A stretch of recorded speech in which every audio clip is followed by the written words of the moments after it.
Hello, my name is Bryson Jacobs, Senior Reporter and Genetics 311 student at North Carolina State University. This just in, breaking news! Our beloved NC State mascot, Tuffy, was found dead at approximately midnight last night in Tally Student Union. After further examination of the crime scene, this case has been classified as a suspected homicide. A knife was found on the scene and 5 suspects have been taken into police custody. First, let's look at our suspects. We have Piggy, Tuffy's arch nemesis and enemy. Don, Tuffy's best friend and roommate on campus. Stripes, a transfer student from Louisiana State University. Mr. Moo, Tuffy's agriculture professor. And Baby Moo, Mr. Moo's son, who Tuffy babysits for. Fingerprints were collected from the murder weapon, victim, and all 5 suspects and submitted to a forensic lab. The laboratory was able to amplify the DNA for 2 VNTR loci utilizing gel electrophoresis.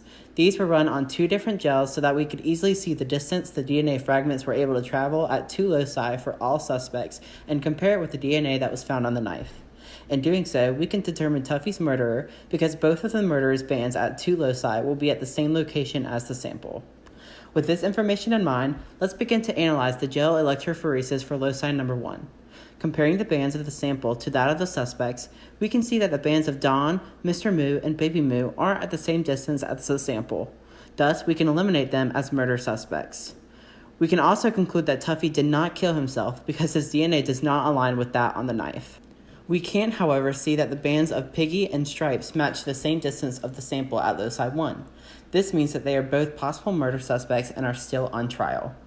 Let's take a look at the gel electrophoresis for loci number 2. Here, we can see that Stripes, Mr. Moo, and Baby Moo's bands do not match the bands of the sample. Thus, we can rule them out as murder suspects. Again, we can see that Tuffy did not kill himself because he did not match the sample. This being said, we do see that Piggy and Don are possible murder suspects because they match the bands of the sample at loci 2. Looking at the results of the fingerprint analysis, can we determine a possible murderer? If so, who is the culprit? Piggy, because his DNA matched the DNA found on the knife for both loci 1 and 2. The Raleigh Police Department has arrested Piggy and thrown him in jail. On another note, our fingerprint analysis also showed that Mr. Moo and Baby Moo are in fact biologically related. How do we know that? At least one band from Mr. Moo and Baby Moo match at both loci. This affirms the information we learned in Genetics 311 that an offspring inherits 1 allele from the mother and 1 allele from the father. So, Baby Moo's band that matches his father's represents the DNA inherited from his father, Mr. Moo, and the other band represents the DNA inherited from his mother.